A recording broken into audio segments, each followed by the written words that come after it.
Apa saja yang bisa dibuat oleh Jadi ganja ini? fokus kita adalah 2 tahun terakhir ini kita, mengkampanyekan manfaat Mhm, industri tanaman ganja.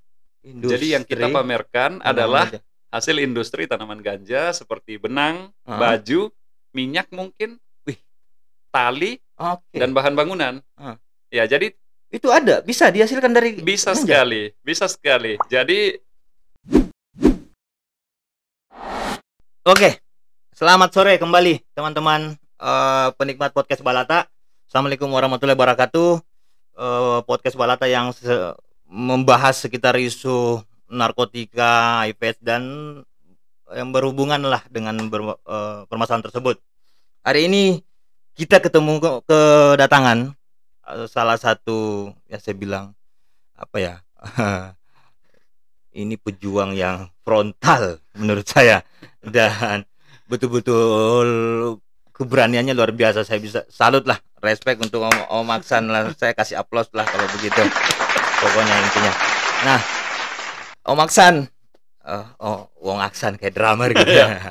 Om Aksan, langsung aja ya Om Aksan ya. Eh, Om Aksan, sebenarnya sebagai siapa, di ini?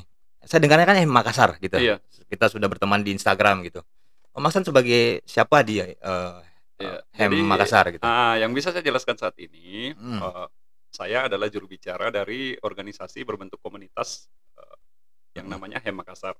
oke, HEM Makassar ini kan basisnya memang di Makassar. ya. Kemudian, eee, visi misinya kita adalah memanfaatkan tanaman ganja. Ih, gila sekali ini. Ganja, Om. Iya, Oke, lanjut. memanfaatkan tanaman ganja Hmm, dari sisi rekreasi, medis, atau industri yang lainnya untuk digunakan untuk kepentingan manusia. oke, Ya, seperti itu. oke, oke. Wah, nah, kemudian Hem Makassar ini terbentuk sejak kapan, Iya, Om Hasan? nama HEM Makassar itu, berdiri sejak tahun 2020. Hmm, Ya, jadi setahun terakhir ini kami bergerak di Makassar, untuk mengkampanyekan manfaat tanaman ganja hmm, dari segi medis dan industri. Ini apa, sebenarnya, bentuk penguatan ide ya, dari tahun 2013 kami bergerak, udah lama. untuk Ya, mengkampanyekan isu legalisasi ganja. hmm, Itu dari organisasi sebelumnya itu kita sempat melingkar bersama, hmm, di dalam lingkaran itu akhirnya kita mendewasakan diri melalui HEM Makassar hmm, bahwa sebenarnya masih banyak yang harus kita ungkap, masih banyak yang harus kita kupas tuntas, mhm, bukan hanya sekedar melihat ganja sebagai narkotika. oke, Kita harus melihat ganja ini hmm, sebagai satu kesatuan yang luas, bahwa dia tanaman, dia bukan saja hanya narkotika, tetapi ada hmm. sisi-sisi lain yang ingin kita kupas tuntas di situ.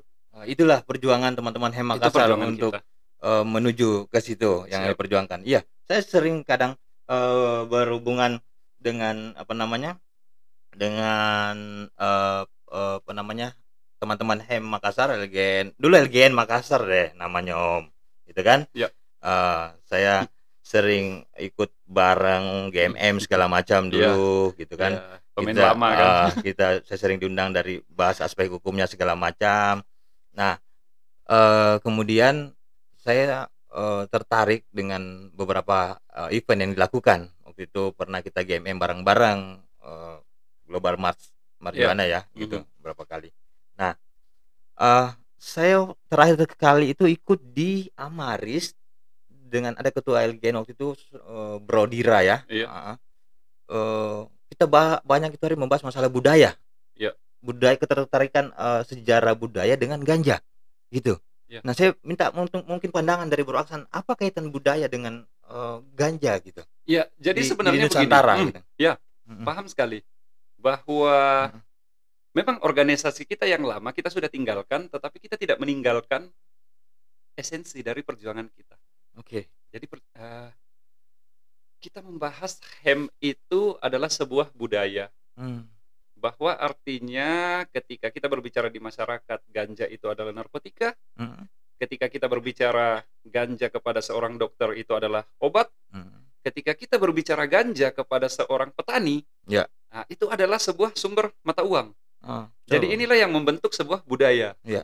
Ya, jadi budaya itu adalah hasil hasil kreativitas. Mhm, Nah, ketika misalnya ya misalnya kan seperti gitar mhm. bass kamu ini Iya, fungsinya tidak ada ketika kamu tidak pakai, dia iya, hanya jadi pajangan. iya. Ya, Berarti tidak kamu bukan berguna. seorang basis, Heeh. iya. Nah, jadi ketika misalnya ganja ini diam sebagai pohon, ya dia hanya sebagai pohon. Mmm, Dia dianggap narkotika ketika dia ya bersentuhan dengan pemerintah, penegak hukum. oke. B, Oke. N. Ah, tapi kan yang saya pahami dari konvensi tunggal kalau nggak salah, aspek Mhm, ininya ya PBB tahun 61 ya, mhm, maksudnya kalau nggak salah. Ganja itu kan masuk dalam kategori obat, berbahaya mhm, gitu, dimasukkan dalam golongan, iya, berbahaya. Kemudian ada kabar terbaru saya dengar di tahun lalu di tanggal 2 bulan 12 2020 tepatnya gitu. iya, PBB melalui CND itu, saya kutip sebentar namanya, Komisi Obat-obatan Narkotika di, iya, PBB, resmi mengeluarkan ganja itu dari, golongan 4 narkotika dalam, Konvensi Tunggal tentang Obat-obatan Narkotika tahun 61. Dan penghapusan itu, mendapat 27 suara dari 53 negara anggota CND, dan kemudian dikeluarkanlah. Iya, gitu iya, ya? iya, Gitu. Nah ya kurang lebih seperti nah, itu. Jadi yang bisa saya jelaskan saat ini mhm, adalah ketika PBB mengeluarkan mhm, tanaman ganja dari golongan tanaman berbahaya ya, dan kemudian ini harus ditindaklanjuti oleh tingkat regional yaitu negara negara-negara. kita, termasuk Ya. Indonesia. Nah, kemudian di Indonesia melalui institusi terkait, melalui Mhm, Polri dan BNN itu mhm, menyatakan bahwa Indonesia belum siap meratifikasi undang-undang mhm. yang dikeluarkan PBB tersebut. Oh, Nah, yang kita menjadi counter baliknya adalah ketika pemangku kebijakan di Indonesia, Komisi 3, Polri, dan iya BNN iya, ini merasa bahwa kadar psikoaktif tanaman ganja mhm, masih lebih tinggi di Indonesia, mhm, serta tidak serta-merta secara tidak langsung mereka juga terbantahkan bahwa ada zat obat di dalam tanaman ini iya, yang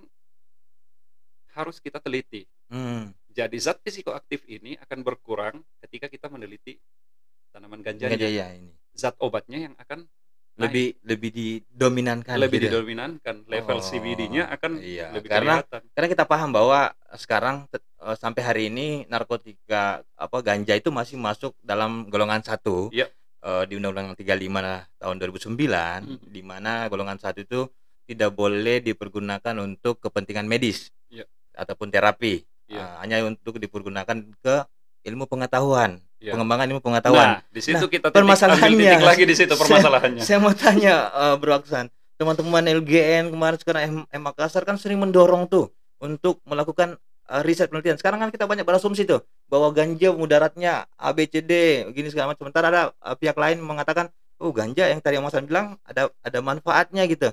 Tapi kenapa nggak pernah ketemu gitu? Misalkan, "Ayo bikin riset bareng-bareng," gitu, "nanti kita lihat hasilnya," Hmm. gitu. Apa Ya, apa kendalanya, pada Om? dasarnya teman-teman sudah mengusulkan tahun Iya. 2014 itu sudah memasukkan proposal ke Kemenkes. Oh, Kementerian Kesehatan. Yang mau kita Heeh, bantah di sini adalah heeh, ketika Undang-Undang Narkotika mhm, Nomor 35 tahun 2009 iya, eh, menyatakan narkotika golongan satu heeh.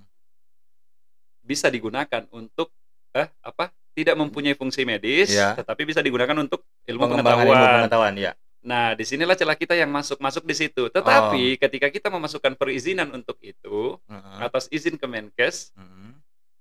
Kemenkes tidak memberikan celah untuk ruang penelitian.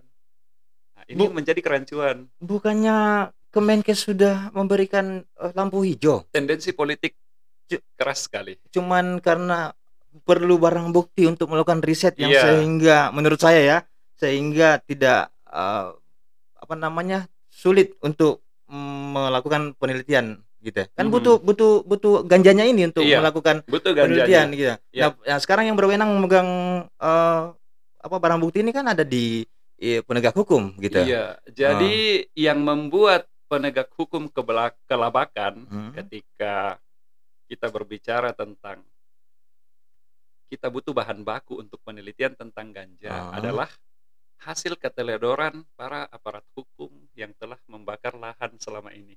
dibakar berhektar-hektar. dibakar ya berhektar-hektar itu. Sama dengan Iya. bakar uang gitu. Iya. Bakar uang gitu. Yang mau saya jelaskan di sini adalah secara ilmu botani Iya. untuk membuat satu tanaman itu menjadi endemik sebuah tempat. Iya. Misalnya saya menanam satu pohon ganja di Makassar. Iya. Dalam umur 3 bulan, 6 bulan, bahkan 1 tahun itu belum bisa dimiliki. Itu belum bisa dikatakan ini ganja endemik Makassar. Secara botani itu butuh waktu 7 tahun untuk menyatakan bahwa ini endemik kota tersebut. Ketika kita melihat berita di Aceh, Ya. nah, ganja yang sudah berumur 5, 6, 7 atau 10 tahun, nah, itu dibabat habis. Yang sebenarnya itu adalah pohon potensial. Nah. Saya potong dulu, Mas Hasan, tadi sempat saya ingat tadi. Memang potensi sekarang ganja yang ada di Indonesia, terutama di Aceh, itu memang kandungan psikoaktifnya itu tinggi.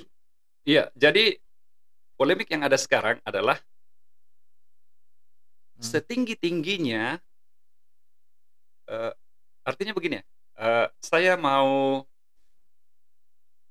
kasih gambaran ke buah mangga. Oke. Kebetulan ada buah mangga di depan Iya, kantor ini, ada buah mangga di depan kantor. Analogi yang baik, Iya, karena analoginya mangga. ada mangga gitu. Setinggi-tingginya zat gula dalam mangga tidak akan membuat kamu diabetes. Serendah-rendahnya zat gula dalam gula pasir, 1 sendok 2 sendok pun bisa bikin kamu diabetes. Gula itu termasuk silent killer kalau menurut Iya. saya. Makanya menurut saya tidak tahu, kalau mungkin teman-teman tolong saya diluruskan kalau salah. Iya. Makanya tidak pernah disampaikan itu di mungkin minuman yang bersoda segala macam, kandungan gulanya itu tidak pernah per gram gitu. Padahal sebenarnya kandungan gulanya tinggi misalkan gitu. Iya. Itu kan bisa ini juga kan Iya, itu pemicu. Iya, pemicu. Itu gitu. pemicu entah pemicu hipertensi, kolesterol. Jadi makanya itu tadi, analogiku adalah semanis-manisnya mangga tidak akan membuat kamu diabetes karena dia alami. Ya. Tetapi sepahit-pahitnya gula, kemungkinan 1 sendok itu bisa bikin kamu punya diabetes, mungkin stadium 4. Oke. Saya analogikan kembali ke ganja.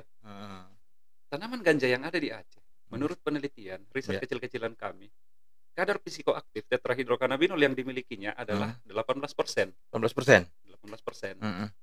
Kemudian ketika dicampur dengan campuran-campuran sisa-sisa ganja yang tidak beredar di pasar, kemudian digabung, kemudian dijual kembali, ya ceritanya untuk menambah pasokan, itu bisa jadi 25%. Jadi bisa digunakan gitu dengan aman gitu. Iya, bisa lebih tinggi lagi. Nah, kemudian kalau kita berbicara tentang kemurnian, saya lebih baik giting dengan ganja yang 18%, daripada saya harus giting dengan ganja yang ada di pasar gelap yang 25% itu. Iya, karena tinggi kandungan itu. Tinggi kemurniannya itu tadi. Saya lebih baik diabetes karena makan mangga daripada saya diabetes gara-gara minum atau makan minuman bersoda yang gulanya terbuat dari sintetis. Nah, sekarang saya potong lagi Om Aksan ya. Yep. Om Aksan ini kan dengan teman-teman Makassar itu sangat frontal sekali dalam mengadvokasi segala macam tentang ganja. Ada tidak contoh negara lain gitu yang selama ini kita sebenarnya saya sudah pernah dengar banyak negara lain gitu. Tapi saya lebih senang dengar langsung dari pakarnya, dari teman-teman Makassar yang hari ini diwakili oleh Om Aksan. Negara-negara apa saja dari sekarang yang sudah melegalkan kemudian ganja itu dipergunakan dalam tanda kutip legal untuk kepentingan medis dan lain-lain gitu. Iya. Jadi memang yang harus kita pahami dulu adalah narkotika. Narkotika itu apa? Ya. Kemudian di dalam narkotika itu ada apa-apa saja contohnya. Oke, kita berbicara kemudian. Ya. Negara-negara. Spanyol, Portugal. Ya. Di Amerika ada 50 negara bagian. 50 negara bagian. 22 atau 23 negara bagian itu sudah memberlakukan penggunaan medis ganja. Ya. Selebihnya dekriminalisasi. Oke. Dekriminalisasi adalah memandang pengguna ganja bukan lagi sesuatu kriminal yang berat. Iya, karena kita tahu bahwa di Indonesia saja ya kita ambil gambaran. Saya sering ikut forum restoratif justice tentang overcrowding, overkapasitas di lapas atau di rutan itu. Hampir sebagian bahkan lebih sekian persen itu penghuninya kasus narkotika gitu. Iya.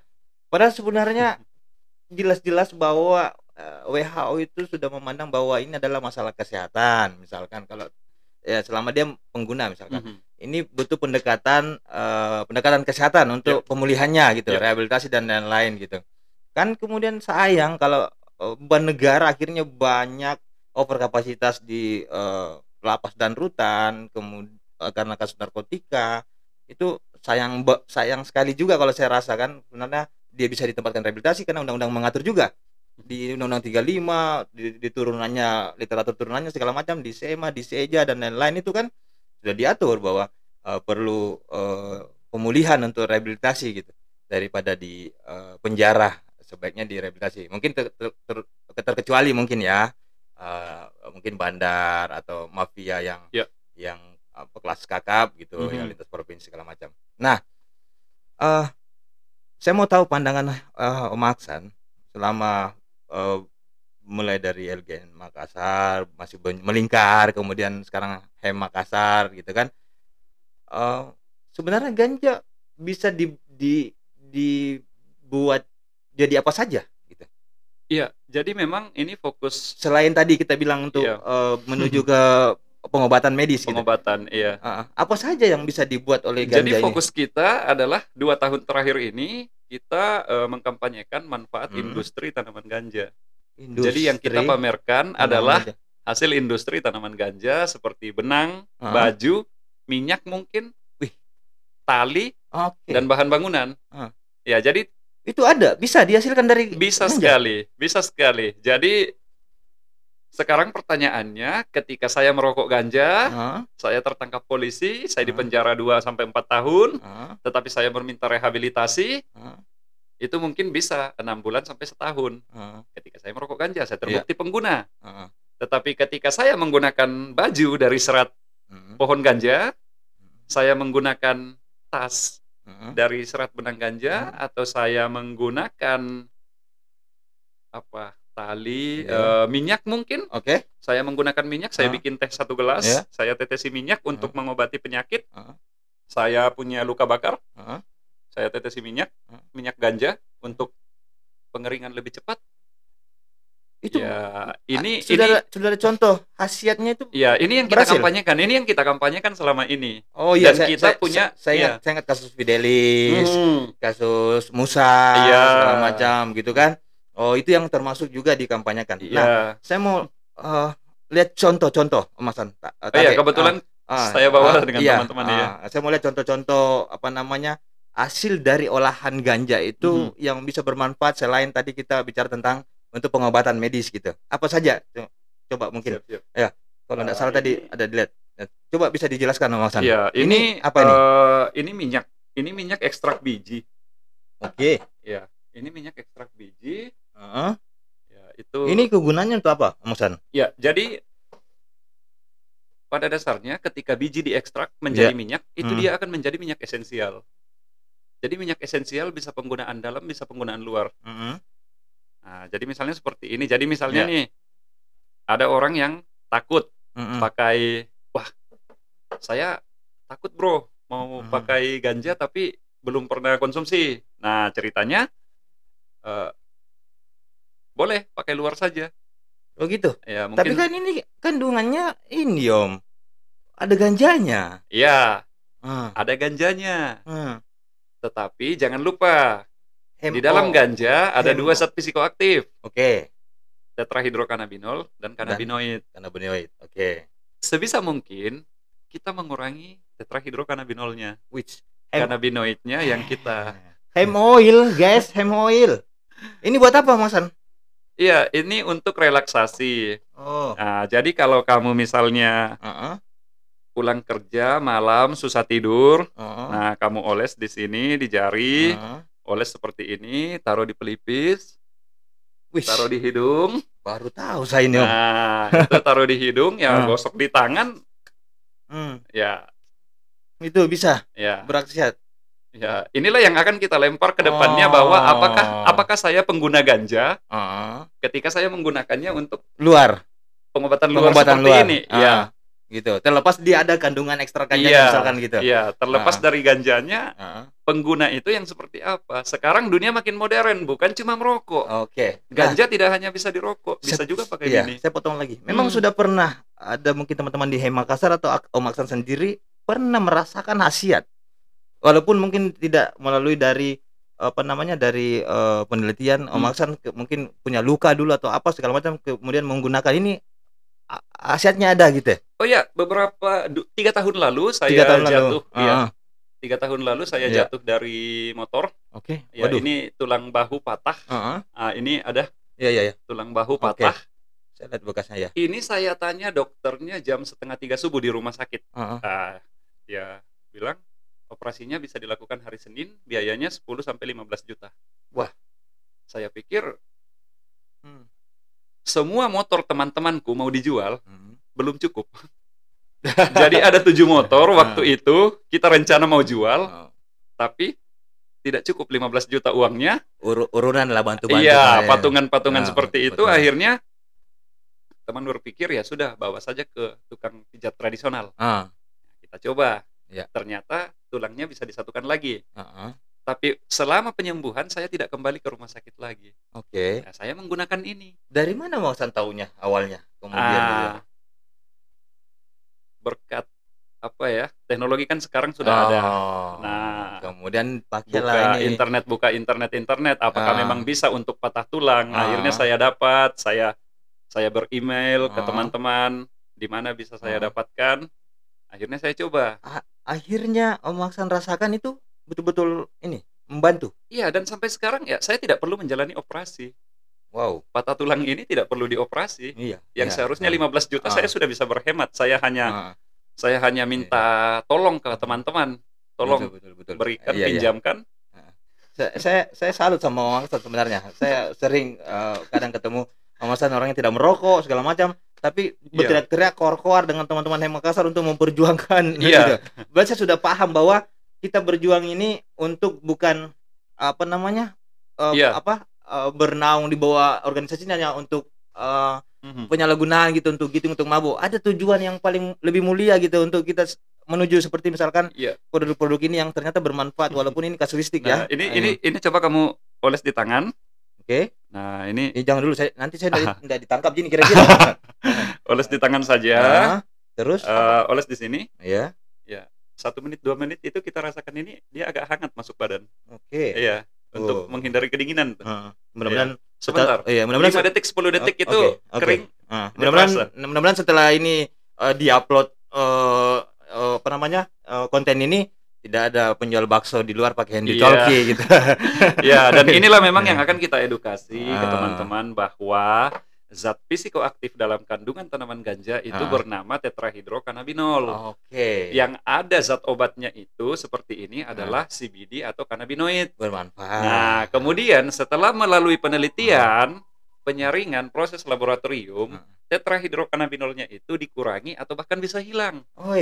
Zat obatnya yang dimunculkan. Baru tahu saya. Iya. Jadi kemudian kalau ada yang takut giting, ada yang takut blengos lah istilahnya. Ya tidak perlu khawatir.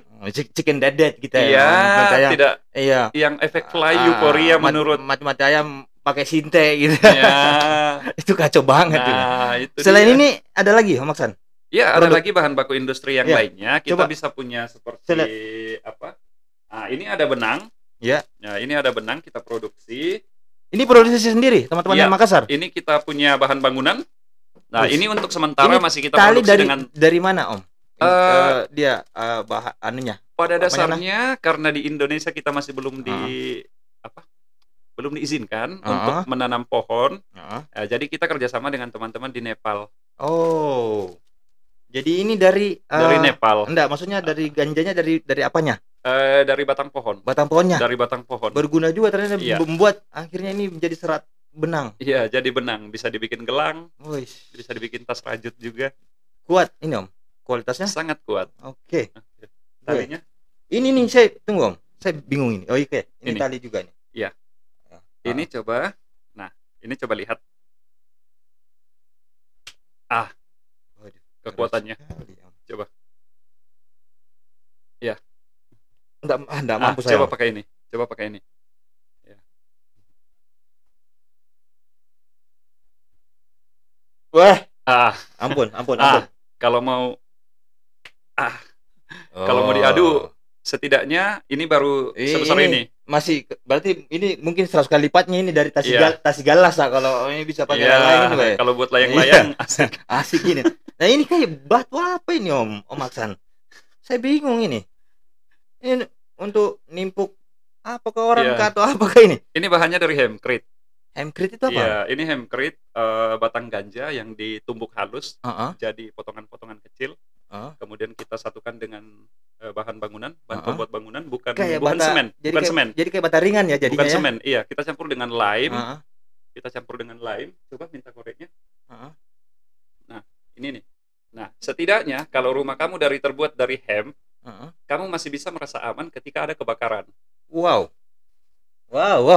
Saya speechless juga. Saya applause dulu deh, Hasan. Baru tahu saya hari ini. Ya, ini kan. Nah, ini nggak terbakar, Om? Iya. Ini coba kita tahan saja dulu. Ya, nanti koreknya yang meleleh, Om. Iya. Kamu masih merasa aman. Wow. Padahal kandungannya dari itu. Iya. Bayangkan kalau ini kemudian beralih mengganti batu bata, batu merah. Waduh. Saya curiga ini sudah ada pembangunan ramah lingkungan. Nanti Om Hasan, jadi rumah kamu kalau mau bikin rumah baru nanti, insyaallah nanti saya pakai serat ganja nih, kita namakan hem. Ya. Jadi ketika siang, batang ini akan meresap panas. Oh, enggak panas. Dan ketika malam itu kan dingin di luar, panasnya akan dihembuskan di dalam. Oh, kebetulan saya lagi lagi bangun rumah ini, Om, sebenarnya. Di dalam rumah itu akan terasa hangat. Kayaknya bisa ini juga untuk tukang saya ini tuh. Apa tuh? Biasa kalau tukang batu untuk apa? Timbang lurusnya. Timbang lurus. Ini keren. Ini mantap sekali, Om Hasan. Terima kasih sudah membagi informasi tentang ini. Mudah-mudahan itu tadi saya bilang. Mudah-mudahan setelah ini ya, walaupun kandungannya serat ganja tidak ada penjual bakso di depan. Setelah kita upload ada pakai penjual bakso pakai handy talkie. Ya, yang jadi celakanya adalah ketika kita membangun rumah menggunakan serat batang ganja, kita menggunakan baju dari serat ganja, kemudian kita ditangkap. Ya kalau begitu tangkap saja bajunya, Pak. Kayak kemarin kasusnya artis itu ya. Kasusnya buku ternyata juga jadi barang bukti. Si vokalis itu kan. Iya. Betul, Om. Betul. Kalau memang biasanya saya tahunya rumah yang disita oleh dinas pajak, belum pernah ada rumah yang terbuat dari serat batang ganja disita sama BNN. Keren. Sip, Om Hasan. Nah, sebelum kita lanjut, Om Hasan, mungkin banyak pertanyaan sebentar yang akan saya sampaikan, tapi saya mau lanjut ke part 2. Kita break dulu sebentar sekali, baru kita akan lanjutkan diskusi di part 2-nya, Om, gitu, supaya kita bisa lebih paham tentang ganja ini sama yang jadi pro dan kontra gitu ya. Bahkan adalah meme propaganda gitu. Oke, ya Mas Ana, kita istirahat dulu, break dulu, mungkin baru kita lanjutkan lagi. Oke. Om Aksan. Ini kan sekarang hem Makassar. Terakhir saya lihat ramai sekali tuh Instagram bahwa kami sekarang mengganti nama menjadi hem Makassar. Sudah tidak melingkar lagi gitu segala macam. Saya pun tadi juga tidak mau ikut dalam dinamika itu, cuman ikut saja monitor ya, Mas kan. Nah, tujuan hem Makassar sekarang memang mau hanya lokal saja Makassar, Sulawesi Selatan, atau apa tujuan sekarang hem Makassar? Ya, jadi hem Makassar kita bentuk, kita ingin mengkerucutkan di Sulawesi Selatan. Oke. Di Sulawesi Selatan banyak sekali orang yang takut tanaman ganja, sementara mereka sendiri belum pernah lihat bagaimana bentuk pohonnya, bagaimana bentuk daunnya, bagaimana bentuk akar, batang atau apa. Ya, ini kan boleh dikata secara budaya kita dipenuhi dengan mitos. Sejak kita lahir, kita dikasih tahu orang tua ganja itu berbahaya. Nah, setelah kita sekolah, kuliah, bagi yang kuliah, kerja, oh ternyata ganja tidak seberbahaya cerita orang tuaku. Akhirnya kita coba-coba. Jangan duduk bantal, nanti bisul pantat nanti bisul ya. Padahal takut kapoknya. Oke. Kalau sudah mulai gelap, jangan berkeliaran lagi di luar, nanti disembunyi setan. Nah, itu kita punya dengan mitos-mitos seperti itu. Tetapi jangan lupa. Komunikasi orang-orang tua dulu memang seperti itu cara mereka menyampaikan pesan. Kita bawa ke tahun 2021, sekarang zamannya sains dan teknologi dan digital. Jadi yang ingin kita padukan adalah kita tidak meninggalkan budaya kita di Sulawesi Selatan. Saya tetap menganut Siri Napace, kearifan lokal, tetapi saya juga mau memberitahu teman-teman saya bahwa ketika saya menggunakan ganja, dan saya masih tetap bisa produktif, kamu tidak perlu musuhi saya. Pekerjaanku tetap bagus. Saya potong dulu. Jangan sampai jadi bola liar. Om Aksan menggunakan ganja? Saya pakai ganja. Ganja secara isap atau bagaimana? Nah, ini yang mau kita kaji. Saya mau dengar. Supaya tidak jadi bola liar. Ketika benang ini, saya rubah menjadi gelang, saya pakai di tangan. Berarti menggunakan ganja? Saya pakai ganja. Saya dijebak lagi. Ketika benang ini Om Aksan pakai untuk kerja rumah atau bikin aksesoris? Tali ini, ya mungkin saya ikat di sini. Ya, berarti saya memanfaatkan. Sebagai gantungan. Berarti ruang podcast ini pakai ganja. Ya, kita seperti itu. Nah, seketika Om Aksan sebentar kasih korek saya ini. Ngarep banget. Berarti ini tidak mungkin di Korea ada seraganya, tapi ada logo-logonya. Itu apa salahnya sekedar kampanye seperti itu ya. Propaganda kita seperti itu ya. Jadi ketika tapi saya kembalikan lagi langsung aja ke eksplisit. Om Aksan tidak merokok gitu.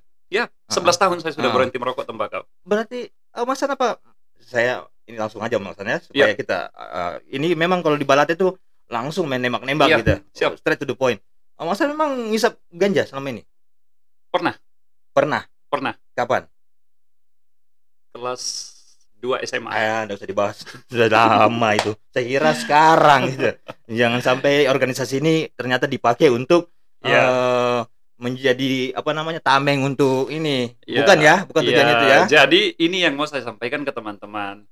Saya berani berbicara ganja karena saya pernah pakai ganja secara rekreasi. Saya pernah pakai ganja secara pengobatan untuk patah tulang bahu saya. Sekarang saya mau kampanyekan ini. Apakah saya akan ditangkap ketika gelang yang saya pakai berasal dari serat tanaman ganja? Kan buat gaya-gayaan. Buat gaya-gayaan. Penampilan saya jadi keren. Kayak dengan biji opium gitu ya. Ada yang dipakai untuk roti gitu kan. Untuk bikin gantungan kunci untuk bahan baku itu. Kecuali kalau sabu-sabu dipakai untuk aksesoris tidak mungkin lah. Dari mana? Ini itu narkotika lain mungkin yang kimia-kimia itu. Sabu-sabu dipakai untuk mata cincin gitu. Yang jadi batu akik gitu. Batu akik. Nanti tiba-tiba lagi itu dipakai tiba-tiba. Jadi batu akik itu mungkin paling seperti itu.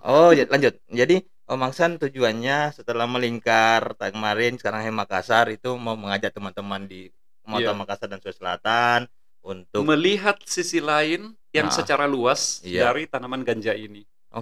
Jadi tidak hanya dirokok untuk rekreasi, tetapi ada sisi lain yang lebih bermanfaat. Dan itu teman-teman Makassar yang paling anti dengan itu. Karena kita berprinsip. Jangan memanfaatkan organisasi ini untuk kepentinganmu, kemudian bernaung di organisasi mau ini. Jadi giting. Untuk mencari mabok gitu. Banyak.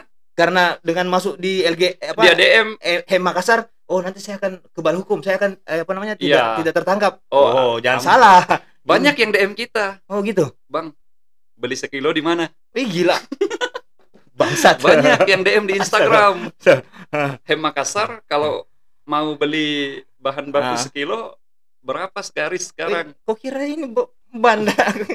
Kami fotokan benang.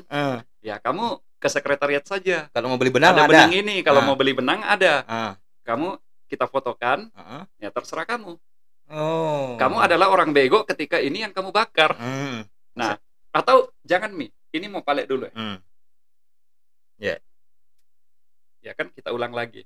Kalau kamu mau pakai ganja untuk giting, saya sarankan beli ini deh. Iya, beli ini saja. Beli ini saja. Iya. Jangan dibakar, antam kepalamu gitu.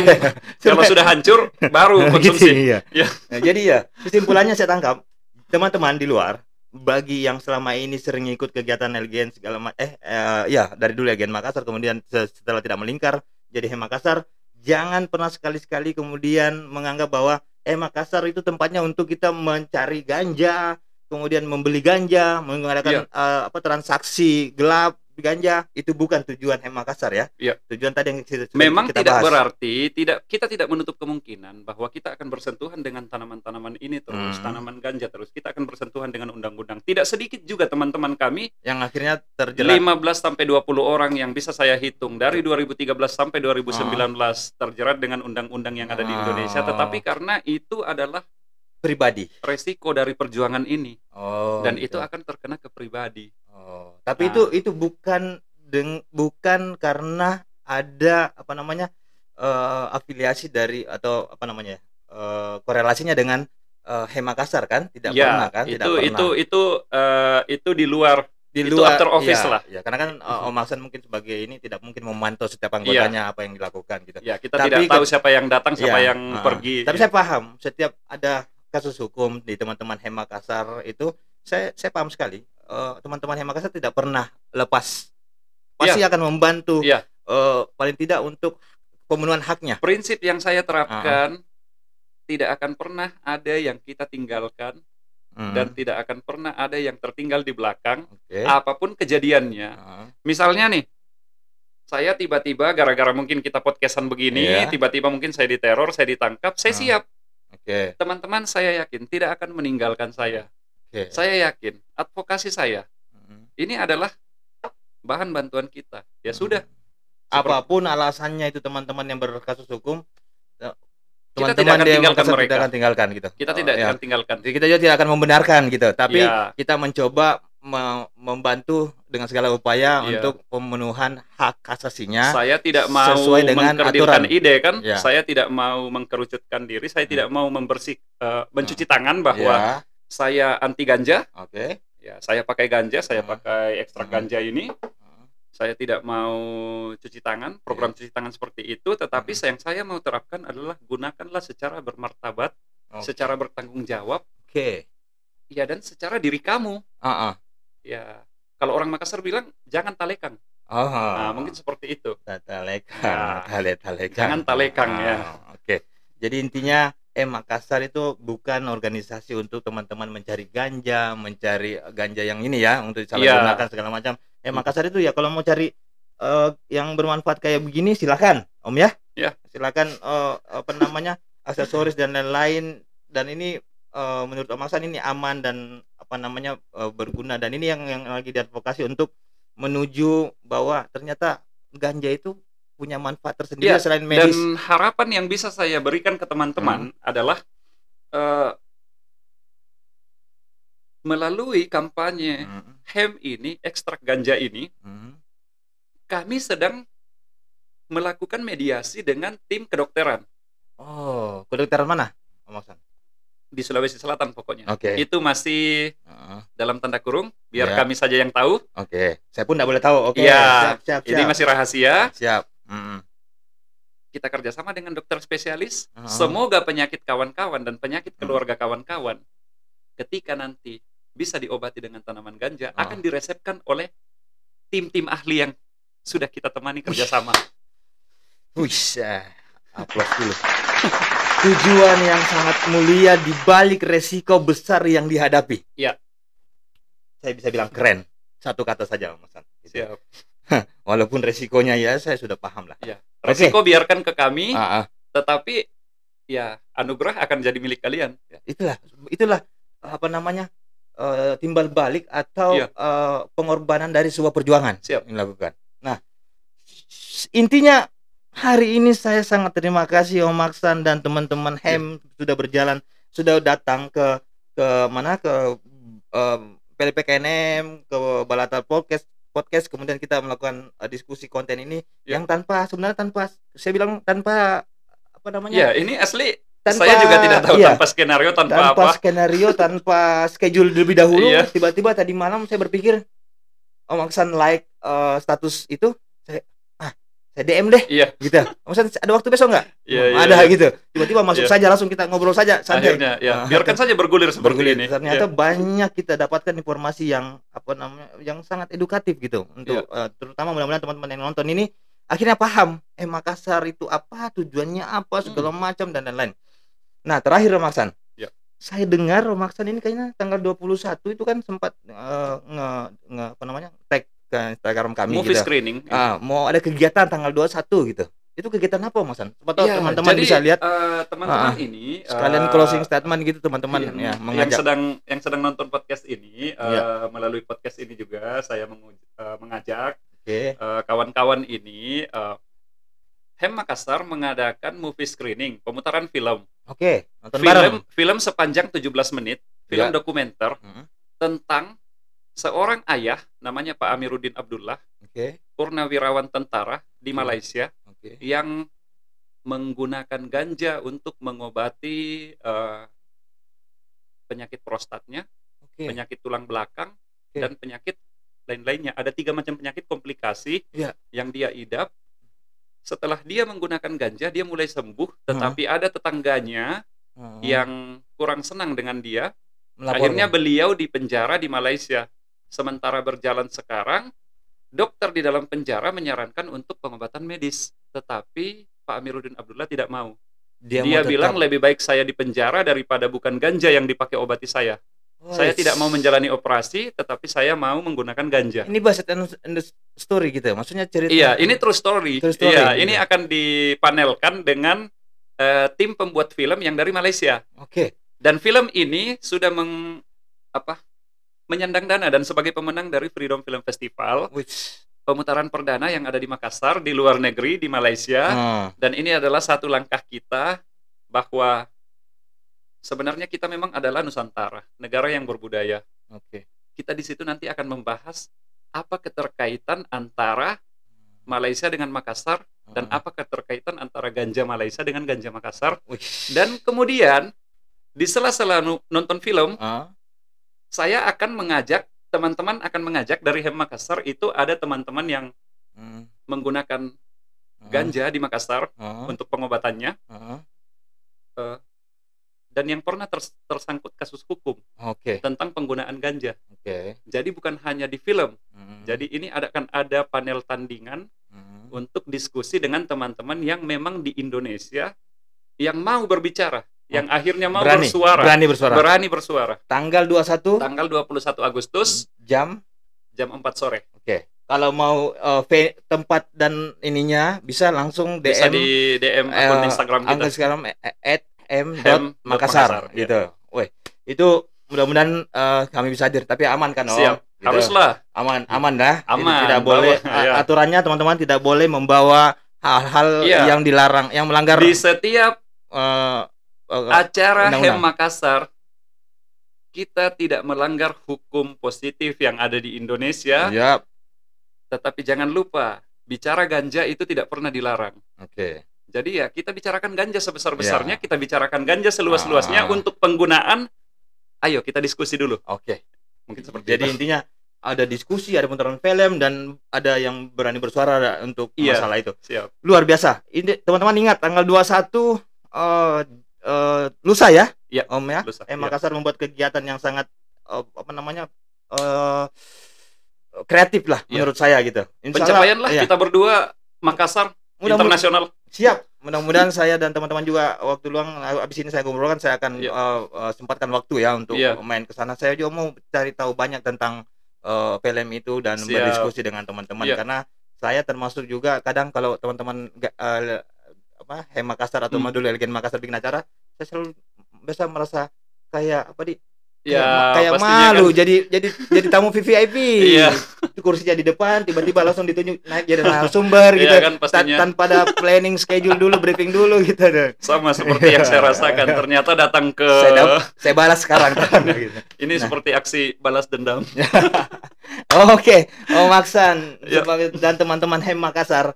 Hari ini memang teman-teman HEM Makassar ada di depan, di luar studio, banyak rame, kita habis ngobrol-ngobrol. Habis ini mungkin kita ngobrol-ngobrol. Terima kasih sekali lagi Om Aksan dengan Terima kasih. edukasinya yang diberikan hari ini. Mudah-mudahan teman-teman penikmat podcast Balakta bisa menambah knowledge, menambah informasi segala macam. Siap.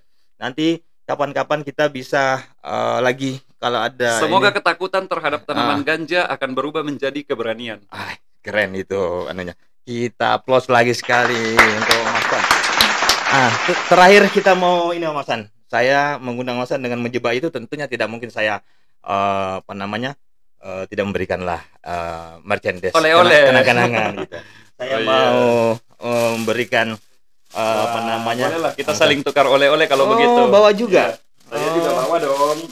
Jangan bawa ganja Om. Iya, saya juga bawa dong. Saya malah bawa 2. Wih, Dua buat kamu. Minta maaf kalau 1 gini Om saya. Iya. Intinya ini adalah simbol pertemanan kita selama ini dan simbol kita sama-sama. Iya. Ini tukar posisi bagusnya. Iya. Ini asik nih. Support daun panis, gila. Ya. Oke. Bisa dipoto? Sudah. Tadi sudah kita tutup gitu. Oh ya, tunggu dulu. Kita closing dulu. Mas An, coba ya. Jadi demikian teman-teman, teman-teman penikmat podcast Balata, hari ini sungguh luar biasa. Nanti kita ketemu di konten sesi berikutnya yang tentunya tidak kalah juga sesi diskusinya yang menarik dan bermanfaat tentunya ya. Kita ramu dengan konsep edutainment gitu. Jadi ada sisi edukasinya dan ada hiburannya tersendiri gitu. Dan terakhir saya mohon maaf kalau jika ada hal-hal dari kami berdua, Om Aksan dan saya dalam berdiskusi ada menyinggung atau apa dibilang namanya keceplosan lah ngobrolnya. Tapi saya rasa tidak adalah hal-hal yang itu. Saya mengajak teman-teman selalu untuk jangan lupa like, komen, subscribe, dia bilang Bunda Ella gitu. Dan jangan lupa nyalakan lonceng gitu. Jadi terima kasih teman-teman yang selama ini sudah subscribe juga dan itu. Intinya terima kasih teman-teman. Selamat sore dan kita mau tutup dengan foto bareng Om Aksan. Dengan masih kita bertukar merchandise gitu.